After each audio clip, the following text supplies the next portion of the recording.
¿Mm? Explicarle a la gente quién sos, cómo te llamás, qué te dedicás, lo primero. Bueno, no hay problema. Normalmente eso lo hace el entrevistador, pero no hay problema. Hago una introducción sobre mí. ¿Sí? Em, ¿Cómo es tu nombre? Bueno, mi nombre es Gustavo Fernández. Si tuviera que definir mi actividad, diría que soy investigador paranormal y escritor. Un poco difícil esto de ponerse etiquetas, ¿no? Porque cuando la gente suele preguntar qué sos, realmente se refieren a qué es lo que uno hace. Y yo tengo, afortunadamente, y te lo voy a explicar enseguida, muchos intereses intelectuales. Tengo la fortuna de que me interesan muchísimos temas en la vida. Y por eso me dedico y me he dedicado a lo largo de mi vida a distintos temas. La investigación parapsicológica, la Ujú. investigación del fenómeno ovni, la difusión de los conocimientos ancestrales de los pueblos originarios, bueno, y otras disciplinas más, ¿no? Por eso cuando alguien me dice, bueno, ¿cómo le ponemos en el zócalo de una entrevista televisiva y demás, a qué se dedica?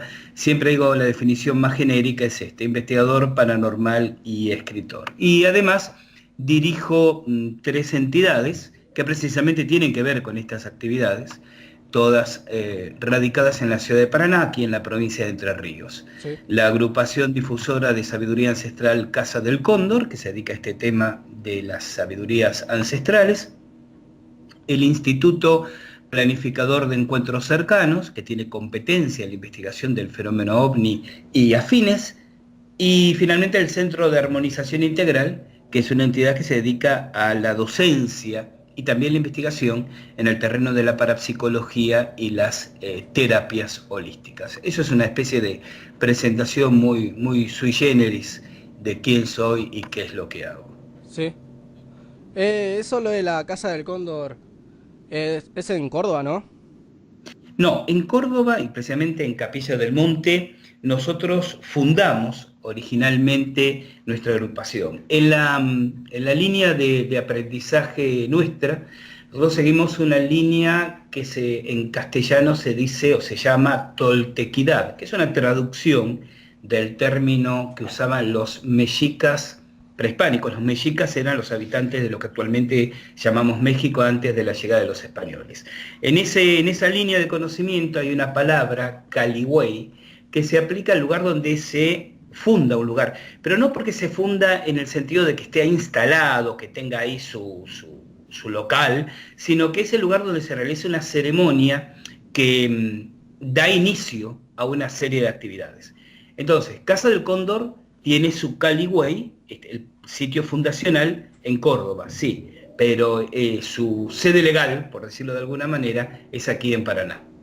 Ah, bien, porque yo conocí a una de Casa del Cóndor que estaba en Córdoba, no sé si no tiene nada que ver. No, sí, es posible, dado que es un término bastante genérico, es posible que haya existido algún Casa del Cóndor, o bien que haya alguna confusión y hayas visto actividad de Casa del Cóndor, de nuestra Casa del Cóndor en Córdoba, Mm, y no la asocies, ¿no? Y pienses que es algo diferente a nosotros. De ah, bueno. hecho, yo acabo de regresar hace 2 días de una formación de gente en este camino del chamanismo, precisamente allí, en Córdoba, ¿no? Porque digamos Mm, nuestras actividades se reparten entre Capilla del Monte y Paraná. sí.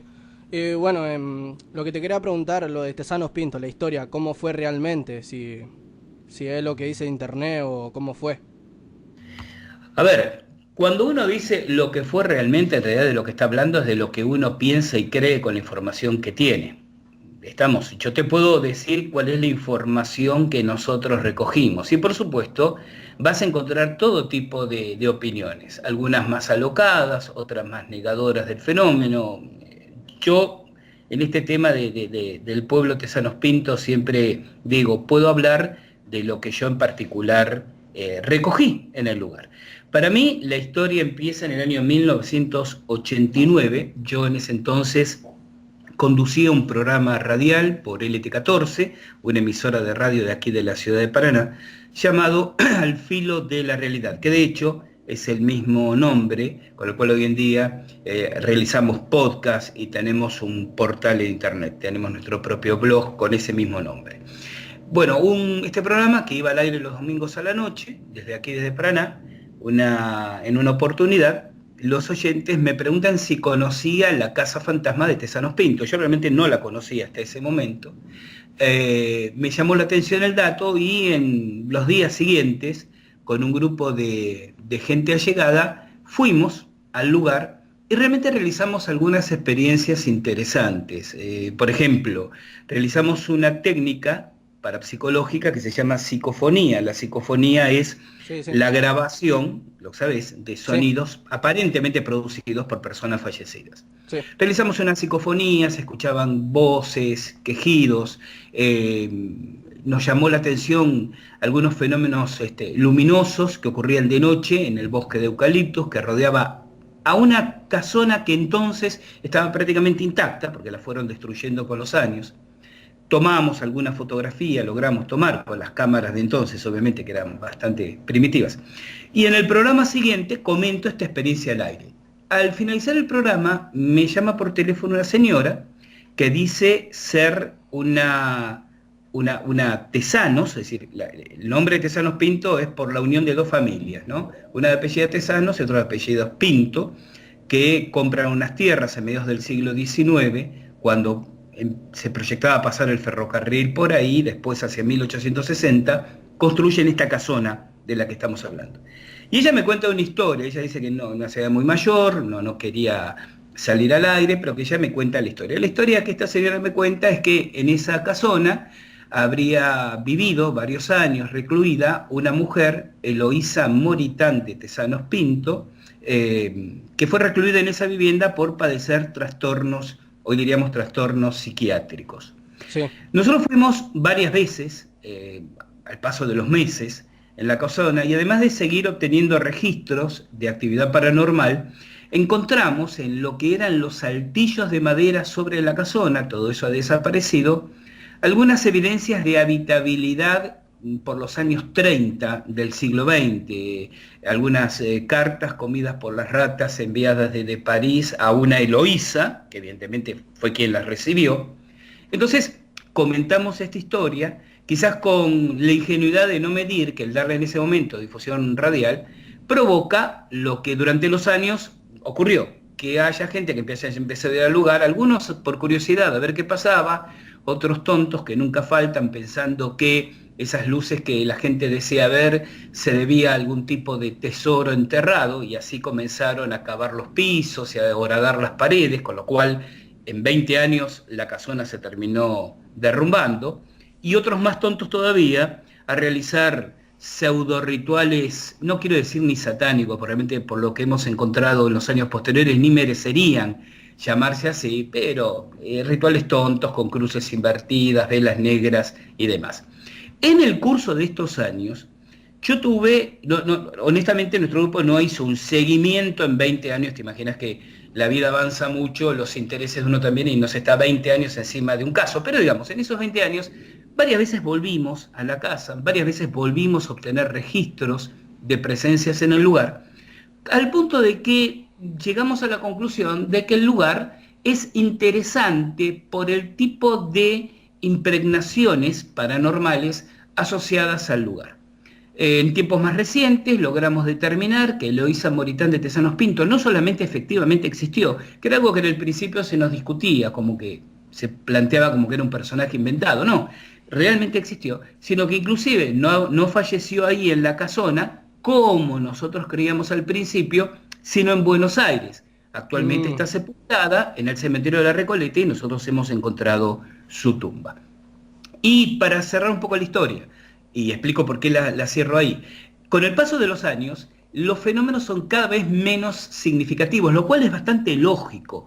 Este tipo de fenómenos depende mucho de la energía que queda adherida a determinados objetos. Si vos tenés todavía una casona antigua, pero en pie, con muebles de época, es mucho el anclaje, de hecho este es el término técnico que empleamos, ¿no? El anclaje de estas sí. energías al lugar. Pero si se están llevando el mobiliario con el paso del tiempo, si van destruyendo la casa, en la medida en que se destruye lo físico, se destruye el anclaje que mantiene las energías del lugar, y si bien los fenómenos son episódicos, es decir, todavía ocurren, por supuesto son mucho menos que 20 años atrás. Hace unos meses un canal de televisión de Buenos Aires le interesó el caso y decidió hacer una transmisión sobre el particular, inclusive me pidieron a mí que concurra para ambientar la historia y dar algunas explicaciones sobre el terreno. Y obviamente no podía dejar de ocurrir que también a ellos les ocurrieron un par de fenómenos interesantes que entre nosotros son mucho menos significativos de los que ocurrían 20 años atrás, que eran bastante pesaditos, digamos, bastante moviditos. Y hoy en día yo diría que la casona de Tesanos Pinto es un punto de eventos parapsicológicos no necesariamente mucho más importante que muchas otras casonas con muchísima menos publicidad mediática que esta en particular. Es decir, es como cuando se habla de observación de ovnis, Frank. La gente habla de Capilla del Monte o de Victoria. Y sí es cierto que en esas localidades, en determinado momento, hubo como un incremento en la cantidad de avistajes, pero hoy en día está más o menos al nivel de las que se puede observar, por decirte un ejemplo cualquiera, desde Coronda en Santa Fe o desde Rosario del Tala en Entre Ríos, es decir, desde cualquier otra localidad. Es que el fenómeno se comporta así, el fenómeno tiene como picos, tiene como oleadas, está asociado a un montón de variables. Y en el caso del fenómeno parapsicológico, una de las variables es qué pasa físicamente en el lugar donde esos fenómenos se manifestaban. Si el lugar es destruido, si el lugar es arrasado, si el lugar es expoliado, es decir, si se roban hasta los escombros, es lógico que las energías se disipen y el fenómeno se produzca cada vez de una manera menos evidente. Pero esto no quita que durante muchos años sí fue un lugar donde se concentraban estas manifestaciones. Claro. Sí, cuando yo fui ahí a Tesanos Pinto, lo que hizo mi amigo, viste que está la casa y en el fondo hay un bosque, tipo como un bosque.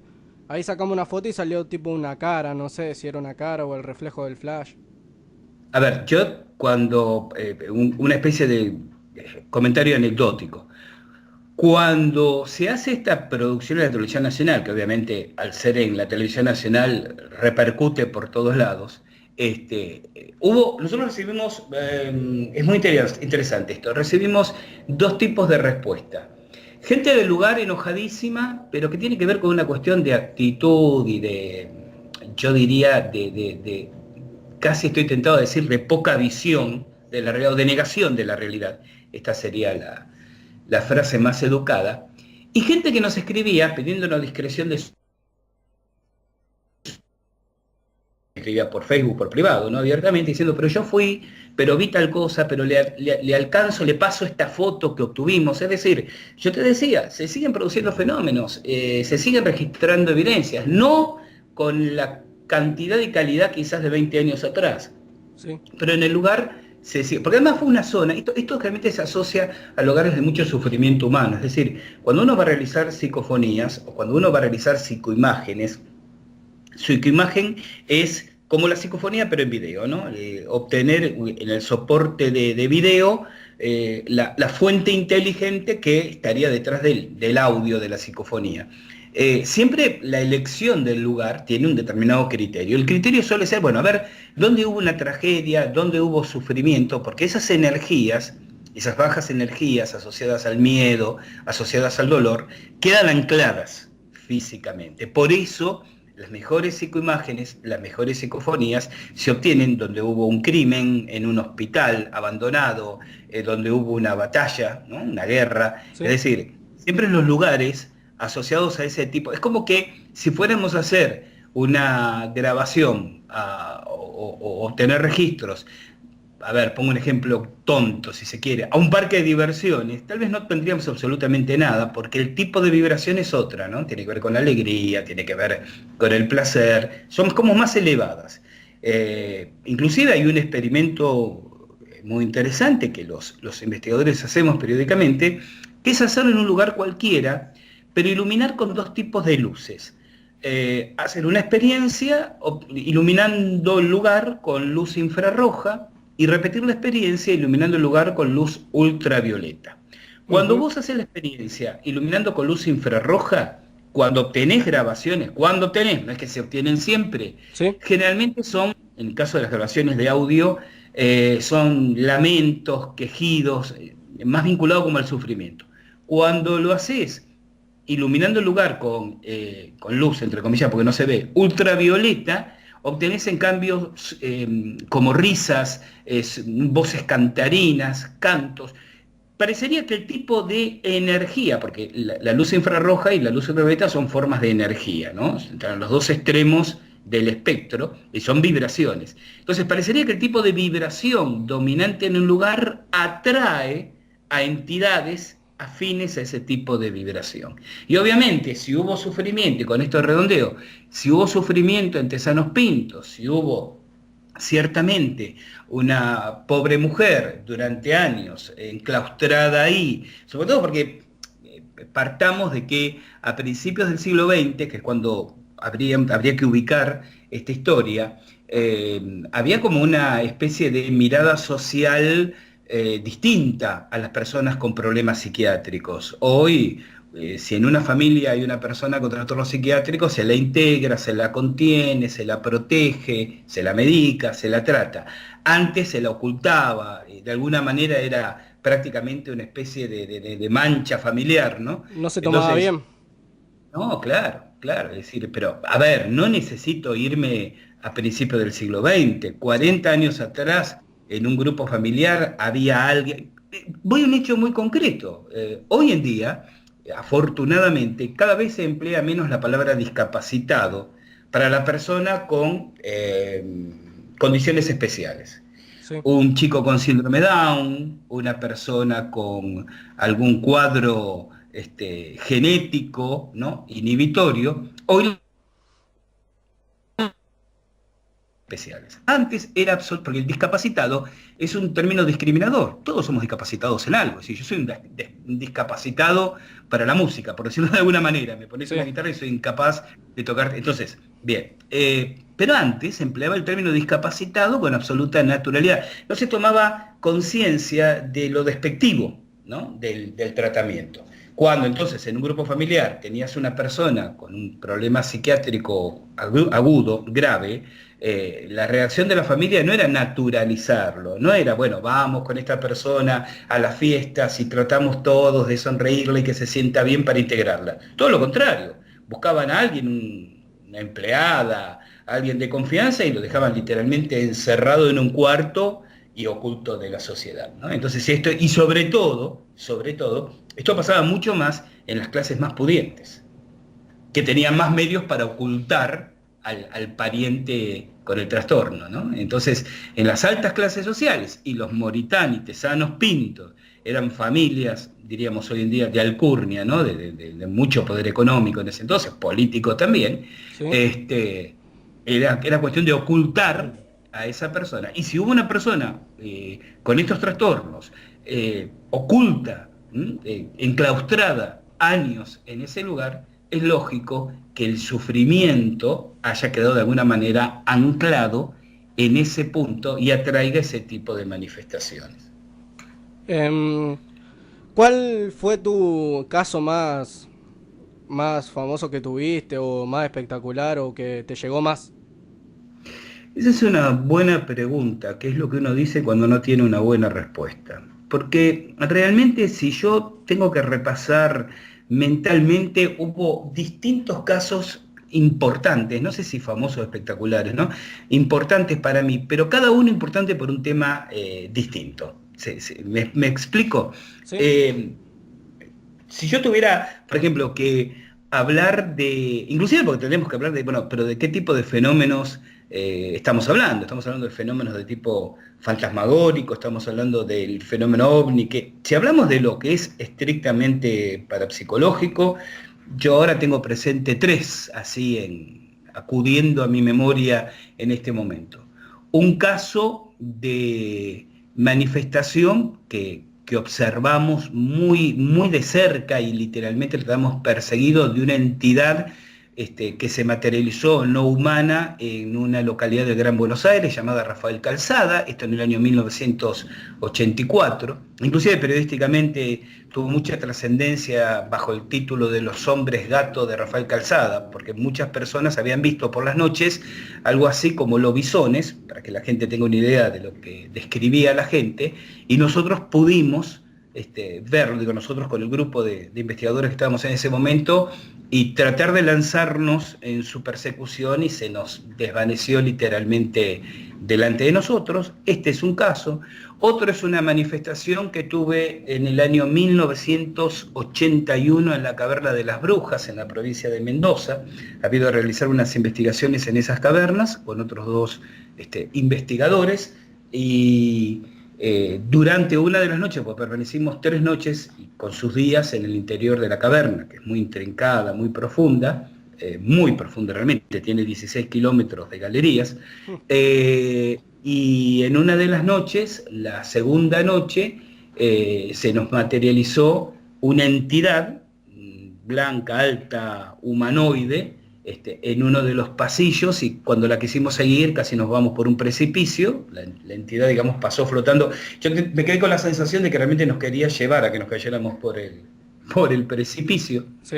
Y la tercera, pero no porque haya sido particularmente importante, yo siempre digo, yo entré en estos temas no porque me haya ocurrido algo que me llevó a dedicarme a la investigación, sino simplemente por curiosidad. Y yo siempre digo, no tengo nada muy entretenido para comentar sobre cómo empecé con esto. Empecé porque me llamaban la atención, tenía curiosidad y empezaba a leer aquí, leía allá, me fue atrapando, estoy hablando de cuando yo tenía 14, 15 años, Sí. y eso me metió de narices en estos temas.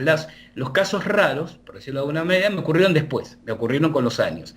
Y no por ahí al revés, como le pasa a mucha gente, ¿no? Que le pasa primero la cosa rara y después se dedican a estos temas.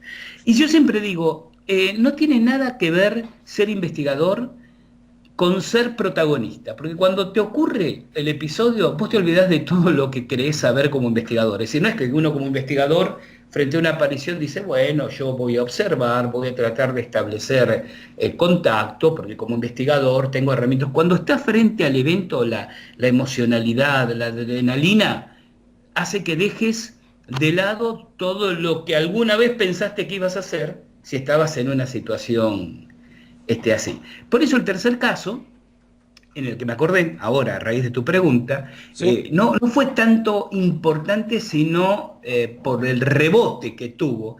Yo en el año 84-85 trabajaba en Radio Splendid de Buenos Aires, una radio muy grande, muy importante, y era jefe de exteriores del turno de la madrugada, de 12 de la noche a 6 de la mañana.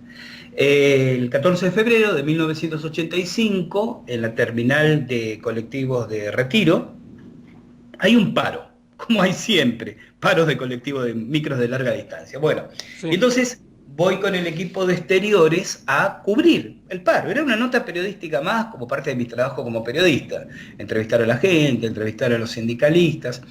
Y cuando estaba haciendo la nota, ahí en Retiro, pasa sobre la vertical, no solo mías, de los cientos de personas que estaban ahí, una flotilla de 16 ovnis, 16 objetos ovalados, verde brillante, que se movían en perfecta formación de letra V, con una pequeña estela, cada uno de ellos, en dirección norte-sur.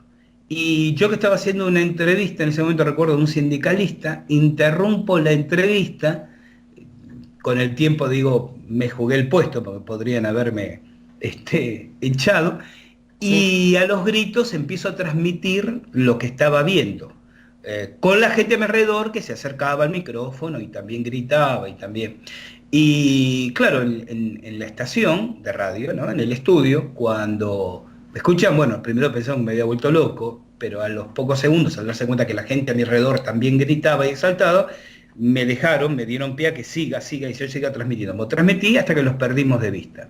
Lo interesante es que en esos tiempos, que no había internet, no había FMs, no había canales de cable, entonces la gente a la noche escuchaba unas pocas radios y 2 o 3 canales de televisión.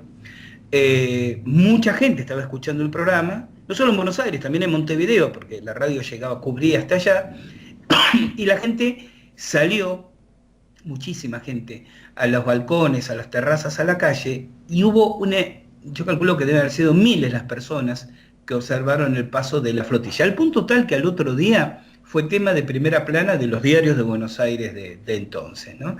Creo yo que fue la primera vez, y no sé si la única, pero digo la primera vez que se transmitió en vivo y en directo el paso de una flotilla de ovnis.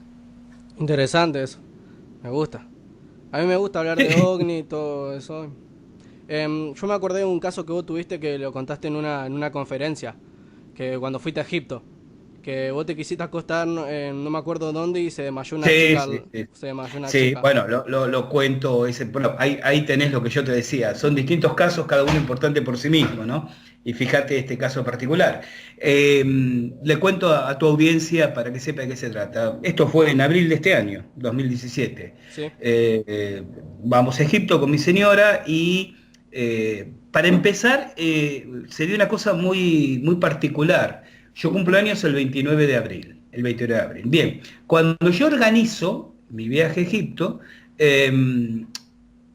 pido a través de la agencia me organizaba el viaje, pido el turno para poder visitar una de las pirámides, porque las tres grandes pirámides no se puede entrar libremente, hay determinado horario, determinado cupo de persona, y todos los días que se permite ir te van rotando. Un día se puede entrar en la de Keops, otro día se puede entrar en la de Kefren, otro día se puede entrar en la de Miserino, ¿no? Por una cuestión de conservación, ¿no? De que no entre un malón de gente. Bueno, yo digo, ojalá pueda entrar en alguna, para empezar, los días que esté en el Cairo, porque las pirámides están en las afueras de la ciudad del Cairo, la que toque, está bien. Bueno, Sí. la primera noticia sugestivamente interesante es que me avisan de que habían conseguido turno para la Gran Pirámide, la pirámide de Keops, y me pasan la fecha, y la fecha que me dan para visitarla es el 29 de abril, ¿no? El día de mi cumpleaños. Para tu ¿Qué cumpleaños. mejor, claro, qué mejor regalo de cumpleaños que ese, ¿no? Uno dice, una señal del universo. Sí. Bueno, entro con el grupo de gente que ese día permitían entrar, en una franja horaria que se autoriza, y cuando llego a lo que se llama la Cámara del Rey, que es una cámara, obviamente de granito, en el centro de la pirámide, está el sarcófago. Esto da para muchísimo y va más allá de los tiempos de esta entrevista, pero de hecho el sarcófago nunca tuvo adentro ninguna momia, nunca hubo nadie enterrado, y se lo llama sarcófago por la forma, ¿no? Es como un gran cajón de piedra sin tapa.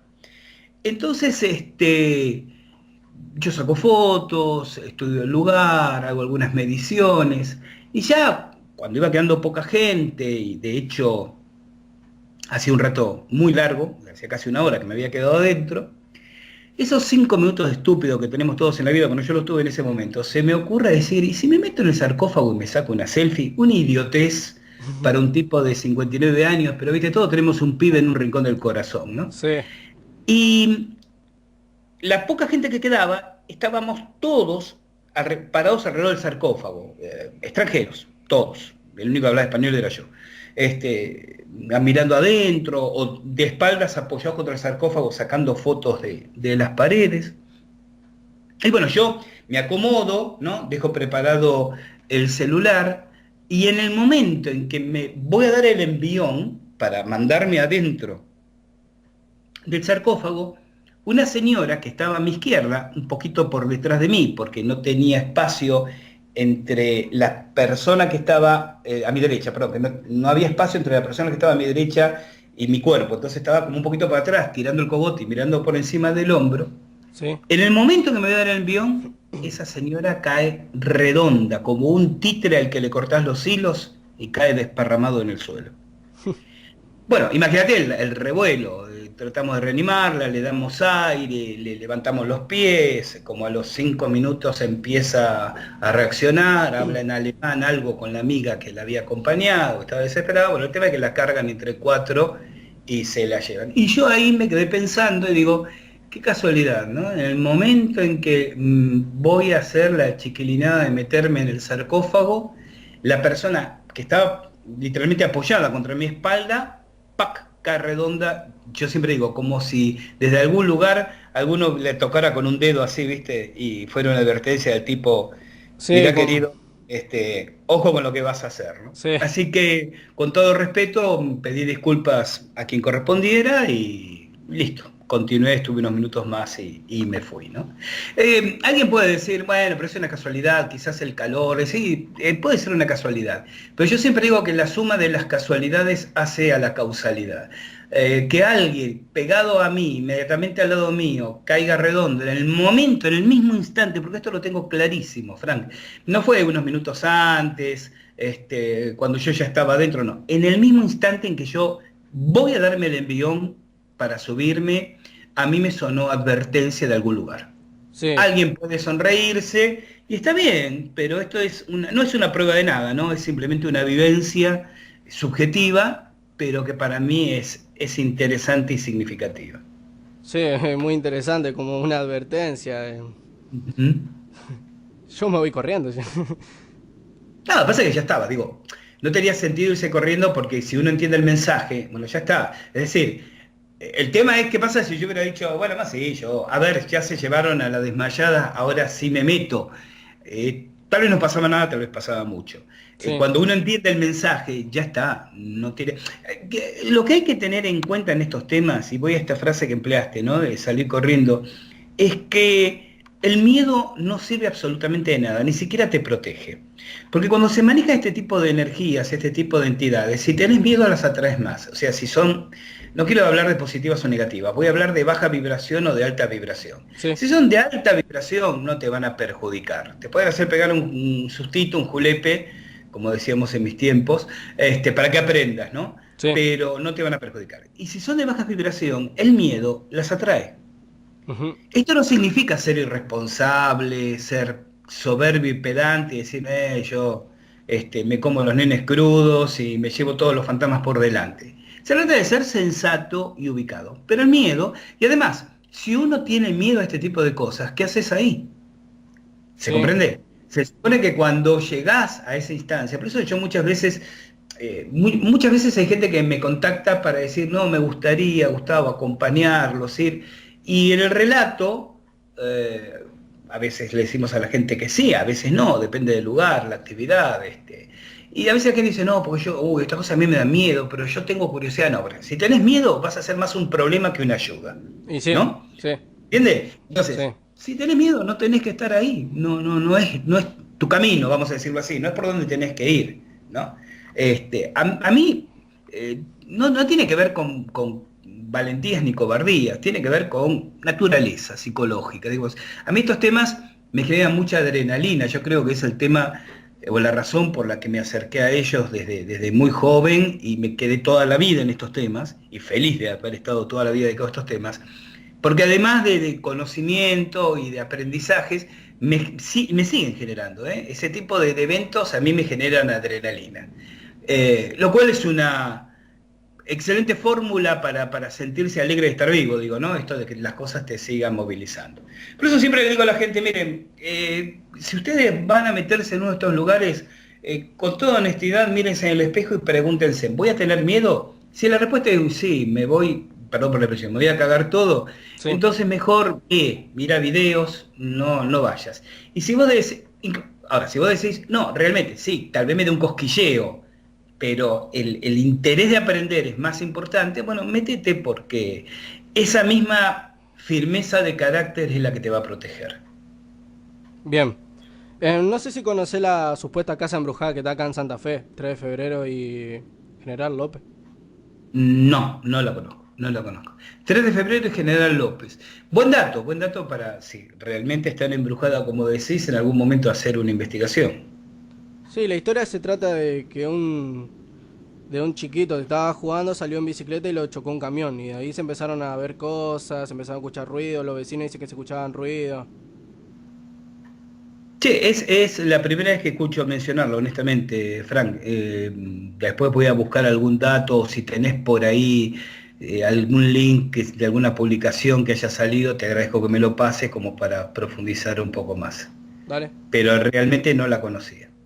Bueno, y hablando un poco de OVNI, viste que Ujú. dicen un poco de la historia de eso, viste, de los Anunnaki. Ujú. que dicen que crearon la humanidad. ¿O Sí, qué ¿cuál es la? opinás? ¿Qué opinás de eso? Yo estoy bastante convencido de que en la aparición del ser humano sobre la Tierra intervinieron inteligencias no humanas. No sé si exactamente los Anunnaki, porque también hay un tema. La mayor parte de la gente lo está repitiendo. A ver, hay un problema en la investigación de todos estos temas. YouTube ayuda mucho y también perjudica mucho. ¿Qué quiero decir con esto? Uno, gracias a Internet en general y a YouTube en particular, tiene acceso a un montón de material que antes tenías que, no sé, buscar con lupa, lo tenías en los libros, tenías que esperar que te mandaran el video en VHS. Estoy hablando de algo casi prehistórico, ¿no? Pero bueno, que te mandaran el material. Hoy en día vas a YouTube y encontrás de todo. Pero encontrás de todo para bien y de todo para mal. Entonces también aparece cualquiera que arma un lindo video, arma toda una teoría, que en realidad no es ni siquiera una teoría, es una especulación, es lo que a la persona le parece y se llama a sí mismo investigador. Y el objetivo es juntar likes, a ver cuántos me gusta me ponen, en lugar de hacer una investigación en el terreno. Este tema de los Anunnaki como seres extraterrestres que modelaron a la especie humana, nace de unos trabajos de un norteamericano ya fallecido, Zecharia Sitchin, quien estudiando textos sumerios, escritos en tablillas cuneiformes, dice haber encontrado la presencia de los Anunnaki y estas actividades. El tema es que Sitchin no era arqueólogo, por lo tanto no era un especialista en escritura cuneiforme.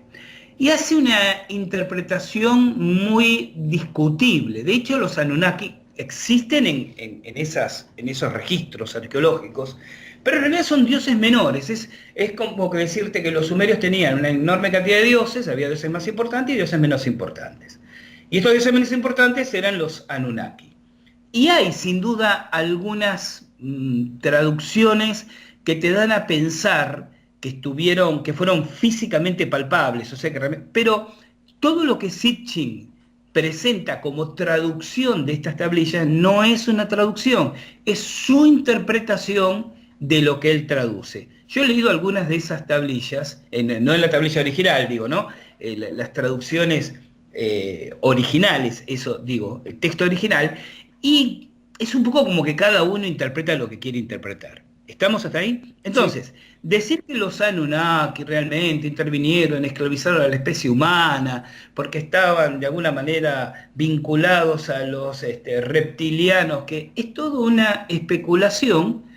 Alguien dirá, bueno, pero podría ser posible, claro, pero que algo sea posible no quiere decir que sea probable, son dos cosas distintas. Ahora, las evidencias de la intervención de seres extraterrestres en el origen de la humanidad son muchísimas y ni siquiera se necesita de los Anunnaki. Mirá, hay gente que se dedica a leer de estos temas desde hace 3 años, 5 años, 10 años. Y hay gente que si hace 10 años que está leyendo y estudiando estos temas, realmente cree que sabe mucho. Uno, yo, que hace 35 años que me dedico a estos temas, te digo, mira, hay un montón de material que mucha gente ignora. Por ejemplo, los trabajos de un suizo llamado Erich von Däniken, que fue muy famoso en su momento, en los años 70, por ejemplo, que fue el primero que hizo investigaciones profundas sobre la presencia de extraterrestres en la antigüedad y nunca necesitó a los Anunnaki para explicar esto. Entonces, si vos me decís, si creo en los Anunnaki y su intervención, te digo, no es un tema que me resulte demasiado creíble porque realmente el tema de los Anunnaki es más propio de la mitología sumeria que de las evidencias. Ahora, si vos me decís, ¿hubo extraterrestres en el pasado y en el origen de la humanidad? Yo te digo definitivamente sí. Y digo, estas pruebas no tienen que ver con los Anunnaki. Y fíjate una muy sencilla, es casi hasta de sentido común. Sabemos que hace 60 millones de años cae un gran meteorito en la zona aproximada de lo que es el Golfo de México hoy en día, y el invierno nuclear, como se dice técnicamente, que provoca el choque de ese meteorito, extermina a los dinosaurios. El exterminio de los dinosaurios fue fundamental para que los mamíferos, o sea, nosotros, podamos existir. Hasta ese momento los mamíferos eran unos bichos muy pequeñitos, casi como unas ratas que vivían metiéndose en cuevas bajo la tierra.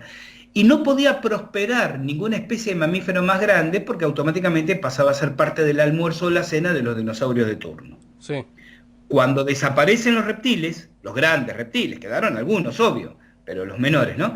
Cuando desaparecen los grandes reptiles, es cuando puede fructificar y multiplicarse las distintas especies de mamíferos hasta llegar a nosotros. Esto significa, en primer lugar, que si ese meteorito no hubiera caído, nosotros no estaríamos hablando hoy aquí. Esto sí, significa, en segundo lugar, que hay una especie de dinosaurio, que se conoce con el nombre de Trodón, que hubiera evolucionado hasta caminar en dos patas y tener un cerebro desarrollado. Quiere decir que si no hubiera ocurrido eso, el planeta, más que habitado por humanos, estaría habitado por reptiloides. Hay estudios científicos que demuestran de que es muy posible, no es seguro porque no ocurrió, pero es muy posible que si no hubiera ocurrido esa gran extinción, esa especie de dinosaurio, cuando menos esa especie, hubiera evolucionado hasta transformarse en bípedos pensantes. Pero el tercer punto es aún mucho más interesante. El hecho de que ese meteorito es selectivo, extermina a los reptiles, pero no extermina a los pocos mamíferos que había.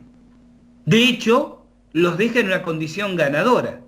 Si los mamíferos, que eran pocos, que eran débiles, que eran pequeños, hubieran sido víctimas de un meteoro natural, de un meteorito natural, tendrían que haber desaparecido como especie y tampoco estaríamos nosotros hablando aquí. sí, ¿Se entiende lo que quiero llegar? sí, sí, Quiere decir que ese invierno nuclear, la energía, la radiación que generó el meteorito al impactar, fue selectiva.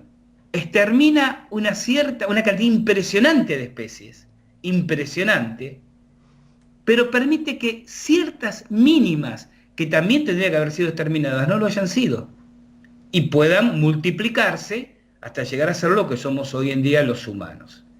Yo veo aquí una conducta inteligente, veo una acción inteligente. Y me gusta pensar, en mi teoría, de que alguna raza extraterrestre decidió exterminar a los dinosaurios precisamente para que los humanos pudiéramos aparecer sobre la Tierra. sí, Independientemente de esto, la cantidad de evidencias de tecnología extraterrestre, bueno, en Egipto, no digo a cada paso, pero vas de un sitio arqueológico al otro y te das cuenta de que ahí hay obras de ingeniería impensables en términos humanos, impensables aún con la tecnología actual, mucho más con la tecnología de hace 5.000 años, ¿no? Entonces digo, lo que para mí son evidencias de una inteligencia extraterrestre en esos tiempos, están por todos lados en la humanidad y en la superficie del planeta. sí. Yo escuchaba que ahí en Egipto estaban las pirámides que no se podía pasar ni un papel ni una Y es hoja. totalmente cierto, totalmente cierto. Mira, en la Cámara del Rey, donde fue la anécdota del sarcófago que contaba antes, Sí, la cámara está hecha con bloques de granito, ¿no? Totalmente liso, si vos pasás la mano y parece que estuviera pulido con una máquina. Y donde se unen los bloques, no están unidos con cemento, están apoyados, ¿no? sí, apilado todo. Y apilados, si yo hice la experiencia, saqué una hoja de papel de mi libreta de anotaciones, traté de meterla de canto y no en un lugar, ¿no? Lo hice en varios lados, Sí, y no pasa una hoja de papel. Y están apoyados, insisto, no están sí. pegados, están cementados, simplemente apoyados. Y no podés pasar ni vertical ni horizontal entre los bloques una hoja por ningún lado. Muchos creen que fueron humanos, pero yo los quedo mirando como diciendo, nada, eso no. Lo que Obra. pasa, a ver, vos vas a los libros de historia, o los libros de los arqueólogos, y los arqueólogos te dicen, no, esto lo hicieron los antiguos egipcios levantando los bloques con palancas y arrastrándolos con sogas sobre rampas de... El problema de los arqueólogos, el problema de la ciencia humana en general y de los arqueólogos en particular, es que un científico en una especialidad no sabe nada de otra especialidad. Entonces, los arqueólogos saben mucha arqueología, pero no saben nada de ingeniería. Y en Ujú. general a los ingenieros no les interesa la arqueología. Cuando un ingeniero se pone a estudiar arqueología, le dice, muchacho, esto es imposible, y te lo demuestra matemáticamente. Sí, Es imposible. Entonces, esos dibujos que uno ve, además, otra cosa, y esto es algo que yo ya lo sabía, pero lo ratifiqué cuando hice este viaje a Egipto, hablando con especialistas egipcios sobre el tema. Los egipcios los constructores de las pirámides, si hablamos de las pirámides podemos hablar de centenares de otros lugares, porque Egipto no es solo las pirámides, Egipto tiene un montón de lugares, y en algunos temas hasta más impresionantes que las pirámides, pero me quedo con el tema que vos planteás de las pirámides. Los constructores de las pirámides no fueron esclavos, fueron obreros pagados por el Estado. En Egipto, el río Nilo, todos los años, durante 3 meses, se desborda, ¿no? Sí. Permanece un mes desbordado y después las aguas vuelven a su cauce, dejando sobre la arena una capa gruesa de barro, de limo, que es donde pueden sembrar. Egipto existe gracias a los desbordes del Nilo, porque eso le permitió a los pueblos sembrar, cosechar, tener animales y hacer ciudades. Pero el tema es que durante 4 meses al año, la época de los desbordes del Nilo, no se puede sembrar, no se puede cosechar, no se puede hacer nada. Entonces, en esos tiempos, para que la gente no estuviera inútil, vamos a decir así, Sí. ¿qué hacían los faraones? Hacían obras públicas. Decíamos, los muchachos, ustedes van a estar 4 años, pueden hacer 2 cosas. O se quedan en casa, ¿no?, mirando pasar las estrellas, o se ganan unos pesos y se vienen a trabajar en la pirámide que estamos levantando. La gente que decía, bueno, listo, como si esos 4 meses no voy a poder sembrar, cuidar mis animales, me voy a trabajar a la obra del faraón. Me gano unos pesos y después vengo y sigo con la quintita. Entonces, primero eran obreros pagos, o sea, no eran esclavizados. Sí. Tenían horarios de descanso, tenían régimen de comidas, y en segundo lugar, trabajaban 4 meses al año nada más. Entonces, todas estas explicaciones de miles de esclavos trabajando 14 horas por día, bajo el látigo, todos los días del año, son mentiras. Pero hoy se sabe que son mentiras históricas. Entonces, si es imposible explicar la construcción de las pirámides con este tema de los esclavos bajo el látigo y demás, mucho más es imposible que en 4 meses al año hayan podido construir todas esas pirámides. Sí. Evidentemente tuvieron una tecnología, tuvieron herramientas, tuvieron, no sé si decir maquinarias, tal vez no maquinarias como las concebimos hoy en día, de grúas, de elevadores, tal vez fuera psíquico el movimiento de las piedras, no sé, pero evidentemente tuvieron recursos no humanos que emplearon para la construcción de esas pirámides. ¿Cuánto pesaba cada piedra?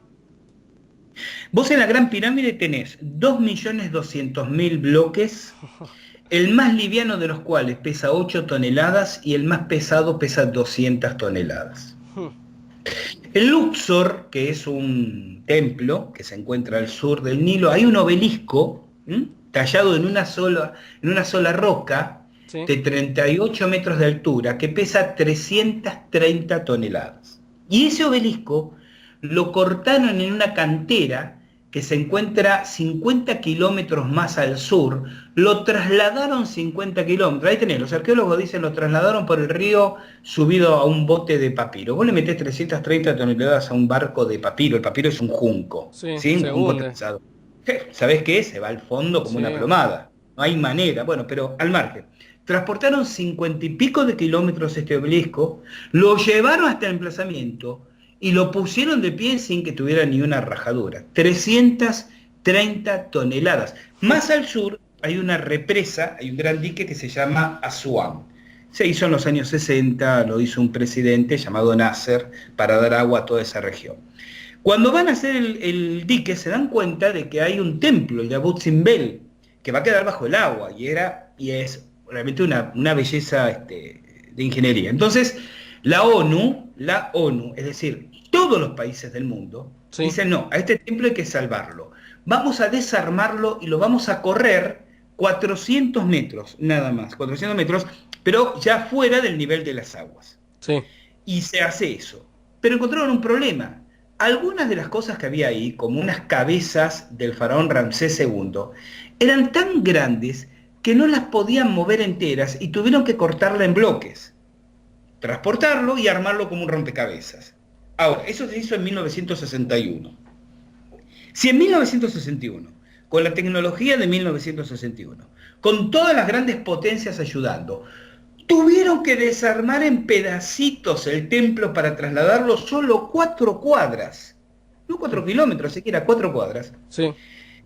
Díganme cómo hicieron cuando lo construyeron para hacerlo todo en una sola pieza. Aunque no lo hubieran trasladado, aunque lo hubieran hecho con rocas del lugar, pero las cabezas están hechas de estaban, hasta que las cortaron, ¿no? Sí. Estaban hechas de una sola pieza de roca. Y en 1981 tuvieron que cortarla en trozos para armar la parte. Yo no te quiero aburrir con datos, pero hay cerca de... sí, también cerca de Asuán hay dos gigantescas estatuas del mismo faraón, Ramsés II. Se conocen como los colosos de Menón. Son impresionantes. Las estatuas tienen cerca de 30 metros de altura, muestran al faraón sentado en su trono. Están deterioradas, pero en realidad están deterioradas porque a través de los siglos, especialmente en el siglo XIX y el siglo XX, las guerras, pero también los estúpidos que practicaban punterías con cañones, lo usaron como blanco para hacer puntería. Entonces las prácticas militares, esto pasó hace 150 años, las prácticas militares, primero de los franceses, luego los ingleses, luego los turcos, usaban los colosos, entonces se ponían a 4 kilómetros y le pegaban cañonazo a ver si le embocaba. Entonces las deterioraron bastante, pero todavía están ahí, Sí. todavía son magníficas. Están cortadas en un solo bloque. Y el bloque no estaba ahí, ese bloque fue trasladado de una cantera cercana.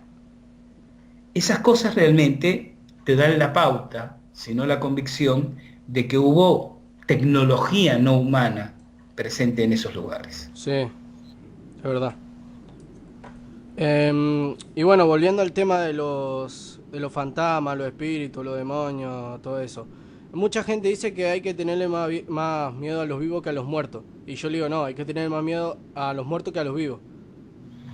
¿Vos qué La pensás? pregunta, yo creo de que mitad y mitad, es decir, hay energías generadas por estas entidades que pueden perturbarte, que pueden vampirizarte, que pueden... De hecho, hay una disciplina que nosotros trabajamos mucho en el Centro de Organización Integral, digo, la enseñamos, ¿no?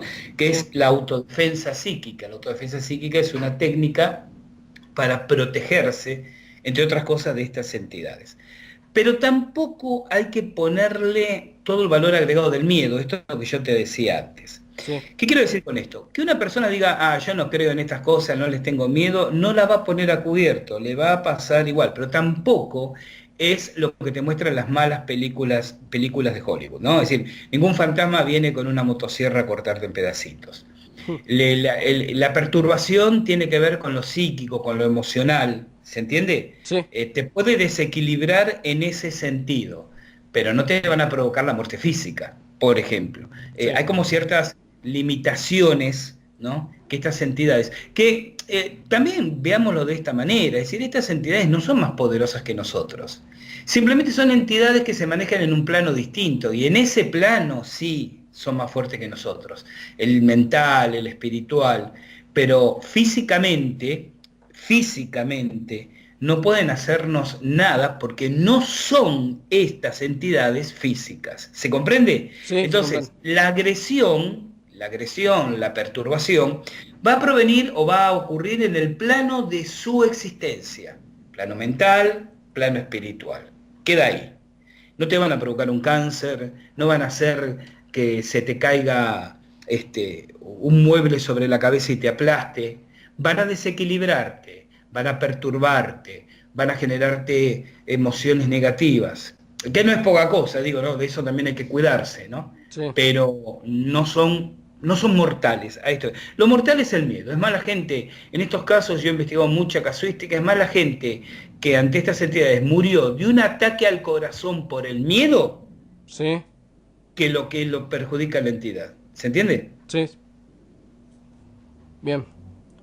Bueno, Gustavo, un placer. No, al contrario, Frank, el placer es todo mío. Yo te agradezco la amabilidad, primero, bueno, de querer hacer esta nota y sobre todo tu sana curiosidad y la inteligencia de las preguntas y de los temas que planteaste. Y por supuesto, quedo a tu disposición o la de tu gente para cualquier consulta cuando ustedes los deseen, ¿eh? Yo ahora dejo tu canal, vos tenés canal de YouTube, ¿no? Así es, Centro de Armonización Integral, es el nombre del canal en YouTube. Y bueno, ahí la gente puede ver investigaciones y distintos tipos de actividades que realizamos.